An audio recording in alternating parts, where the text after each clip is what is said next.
السلام عليكم ورحمة الله وبركاته. بسم الله الرحمن الرحيم. معكم راح شاطر طالب طب سنة ثانية. اليوم راح أتكلم إن شاء الله عن أسيدز أند بيسز، الأحماض والقواعد. أول شيء أتكلم عن التعريف.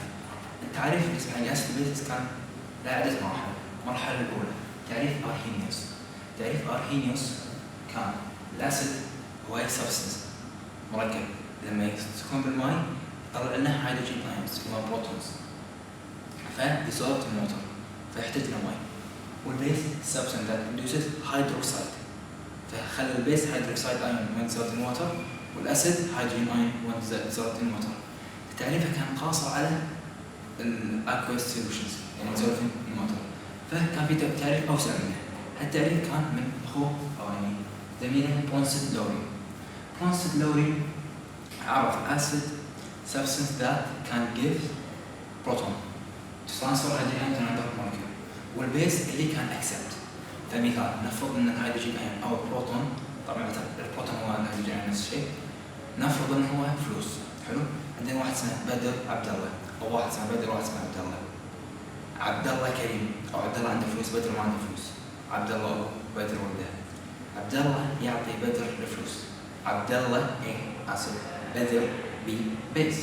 فهذا تعريف اساسي، انتقال هيدروجين، فاعتمدوا على transfer of hydrogen ion. فسيكون رياكشن لازم يكون في بيس ويكون في اسيد. تعريف برونستد لوري اعطانا اشياء عقبها. مثال لما واحد يعطي يصير فقير، فالاسيد that gives hydrogen ion بعدين كان accept اني hydrogen ion، فاسيد بعدين كان accept فصار بيس. بس ما نقدر نقول هذا بيس لان الاصل كان اسيد، فاسميه conjugate base. فالاسيد عقب ما صار ترانسفير اوف بروتون يصير بيس، فاسميه conjugate acid base pair. والبيس عكس، البيس خذ الايون او خذ الفلوس، فعقب ما خذه صار يقدر يعطي، فصار كأنه اسيد acts as an acid، فاسميه conjugate acid. فالاسيد يتحول حق البيس والبيس يتحول حق الاسيد، عشان نفرق بينه وبين الاصلي نقول conjugate. الشيء الثالث انه في بعض المركبات عندهم اكثر من فصل يعطون. واحد كلمة عندك في الزايدة شو يسوي؟ ممكن يعطي بروتون، بروتونين، 3 4 5 6 اطلب، فنسميهم بوليتروبيك. فهذا يعتمد على عدد الهيدروجين ايونز اللي عنده والالكترونيجاتيف اليمنت شو ماسكين بشنو راح نعرف مثلا عنه بعد شوي. فهذا ممكن يعطي اسيد يعطي 1 هيدروجين، اذا بس يعطي 1 هيدروجين نسميه مونوتروبيك. اذا كان جيفز 2 هيدروجين نسميه دايتروبيك، داي يعني اثنين. لكن يقدر يعطي 3 مثل فوسفوريك اسيد نسميه ترايتروبيك. المثال عندنا هنا عطى اسيد مره وللحين عنده الثانيه يقدر يعطيها. راح نشوف على الامثله الاساسيه بالصوره هذه اوضح. المونوتروبيك مثال عندنا HCl، وطبعا الفرق بين سترونج اسيد والويك اسيد شنو؟ السترونج اسيد يعطي بسرعه، والويك اسيد يعطي شوي شوي. راح نعرف الفرق بعد شوي ان شاء الله. هذول الاسيدز. ويك اسيد شوف يكون عاده في اكوليبريم رايح ورا، بس يكون مور تو ذا يوريك. دايتروبيك مثال على ذلك سلفريك اسيد. سلفريك اسيد عطى 1 بروتون صار هيدروجين سلفيت. هيدروجين سلفيت يقدر يعطي انذر بروتون فيصير اسيد مره ثانيه ويصير سلفيت اكبر من الفوسفوريك اسيد. الفوسفوريك اسيد يقدر يعطي هيدروجين 1 و2 و3. نقطه مهمه، انت لما تعطي اول مره لما تعطي ثاني مره تهون شوي، فتقريبا الاسيدز اللي يصيرون مربع حق البوليتروبيك يكون ثاني اضعاف. فده شيء ثاني، احنا مو قلنا الاسيد اللي عطى ممكن يصير بيس، والدايتروبيك والترايتروبيك عطوا وللحين صاروا اسيد. لا، كان اكثر از كونجوجيت بيس وكان اكثر از اسيد. فمثال على ذلك الفوسفوريك اسيد عطى او شيء دايهيدروجين فوسفات ممكن يعطي ممكن ياخذ، كان اكثر از بيس كان اكثر از الاسيد على حسب الوضع اللي هو فيه، على حسب الكي اي. راح نتكلم عنه بعد شوي ان شاء الله. زين، هني حق الماء، احنا كلنا نسمع الماء ووتر از نيوترال يعني متساوي، يعني لا اسيد ولا بيس، لا احنا طول طاعي متعادل. بس اعطينا تفاعل شو يصير؟ يصير العكس. شلون يصير العكس؟ ووتر ممكن ياخذ بروتون فيصير هيدرونيوم، ممكن يعطي بروتون فيصير هيدروكسيد.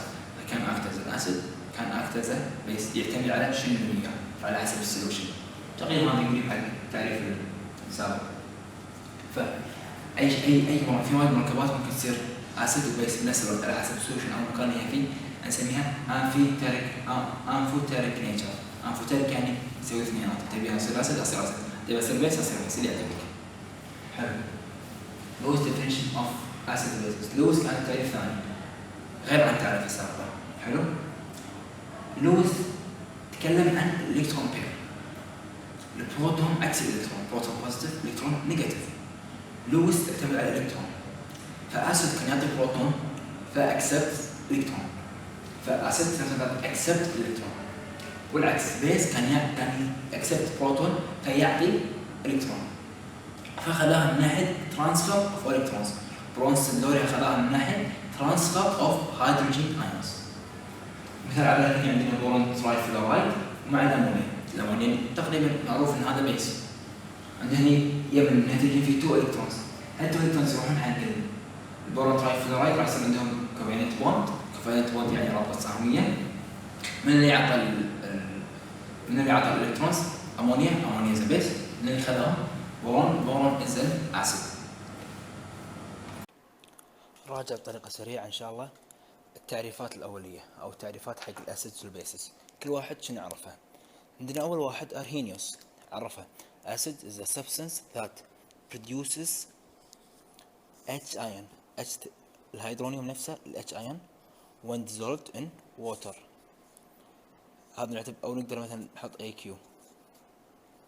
فشنو كان شرطه؟ كان شرطه انه يكون in water. هذا اللي ميزه. هذا بالنسبه حق ارهينيوس. ارهينيوس من الماء، ارهينيوس قريبه من الووتر. حلو. اللي بعده برونستد لوري. برونستد لوري هو اللي اعتبر ترانسفير اوف ذا بروتون. حلو. شنو قال؟ acid is a substance that gives a proton والبيس accepts. فهني NH3 صار NH4، فالH واحدة من الH اللي هني راحت هناك. فبالنسبة حق برونستون لوري this is a base, this is an acid. برونستون لوري في ميزة ثانية اللي هو الكونجيجيت. شلون؟ هذا كان بيس، هذا كان اسيد، صح؟ عقب ما استقبل البروتون اللي هني شو راح يتحول حق البيس؟ صار كونجيجيت اسيد. يعني الحين صار يقدر يعطي عنده 4 فيقدر يعطي الحين، والاسيد صار كونجيجيت بيس. فهاي سالفة كونجيجيت اسيد كونجيجيت بيس. البيس عقب ما استقبل البروتون صار كونجيجيت اسيد، والاسيد عقب ما استقبل صار كونجيجيت بيس. اخر تعريف لويس. لويس اعتمد على الالكترونز. حلو. قال بروتون از سبس، هني اعتمد على donating electron او transfer of electrons. شلون؟ قال البيس is a substance that donates electrons. شلون يعني؟ هني عندنا 2 الكترونز فاضيين من النيتروجين، هال 2 الكترونز راح يجون حق البي اللي هني ويسوون لنا رابطه جديده. هنا نوع الكوفالنت بوندز، انه يعطي ويسوي رابطه، نسيت اسمها بالانجليزي. حلو. فبالنسبه حق لويس هذا بيس. ليش؟ لان اكسبت الكترون، هذا اسيد. فمراجعه سريعه. ارهينيوس قال ان ووتر، فاعتبر هذا اسيد، لان ان ووتر شنو صار؟ اعطانا هيدرونيوم او البروتون. برونستون لوري اعتمد ترانسفير اوف بروتونز، اعتبر هذا بيس لانه استقبل بروتون، هذا اسيد لانه عطى بروتون. والعكس يصير كونجوجيت يعني عقب ما عطى وعقب ما اخذ يصير العكس. واخر واحد لويس اللي اعتبر الالكترونز. اعتبر الالكترونز اللي يعطي الالكترونز بيس، مو اسيد، بيس. اللي يعطي الالكترونز بيس، واللي ياخذ الالكترونز اسيد. وشكرا.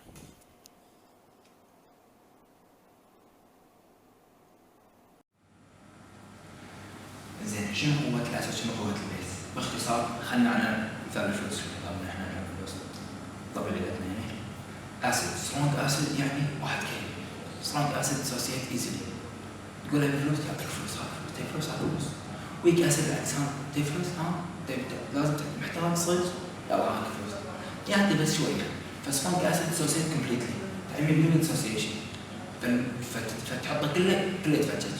اما الويك اسيد نص ونص فيصير في اكليبيوم رايح راط غير ذلك ياخذ يعطي كذي. العكس حق السترونج بيس. سترونج بيس نقدر نقول احنا باللفظ الكويتي حنج يعني ابي فلوس اعطيني فلوس اذا خذاها ما يهدها ركزوا على الجمله. الويك بيس لا يقول لك تعطيني خير ولك ما انت معطيني ما يقدر يصدق. هذا فرق بين السترونج والويك. بس هذا يكون بالنسبه حق البروتون فيعتمد على الافنتي. فالسترونج اسيد لو افنتي حق الهيدروجين ايون. الويك اسيد هاي افنتي ما يعطي فخش عندنا سترونج بيس هاي افنتي فوق الهيدروجين نفس الويك اسيد هاي افنتي فيبي ياخذ بسرعه. اما الويك بيس يكون عنده لو افنتي تعطيني ما تعطيني كيفك. حلو. السترونج اسيد ذا ويكر اتس كونجيجيت بيس. شنو قلنا كونجيجيت بيس عقب ما اخذها وعقب ما عطى صح؟ كمثال خلينا ناخذ مثال سترونج اسيد عطى مو قلنا كريم يعطي ما يقول لك لا تدري فلوس فعطى ويقول لك لا تدري الفلوس شو نسميه؟ صيغه ثانيه ويك بيس. الويك بيس يقول لك تعطيني ما تعطيني كيفك. فالسترونج اسيد ذا ويكر اتس كونجيجيت بيس بالعكس مهم بالعكس سترونج بيس عطني اعطيته يصير ويك اسيد ما نعطيك عطني ما نعطيك فيصير ويك بيس. فالمثال حاطين هنا الامونيا يعتبر سترونج بيس عقب ما اخذنا من الووتر اكسس الاسيد. ليش الووتر اكسس الاسيد؟ لانه معه بيس عطى عقب ما اعطاه صار امونيا هو كونجيجيت اسيد دائما سترونج كان من سترونج بيس يصير كونجيجيت ويك اسيد صار ويك اسيد مع الهيدروكسيد اللي هو كونجيجيت بيس اوف ذا ووتر. هذا الجدول بيعطيكم كل مركب وقوة البيس او الاسيد سترينث.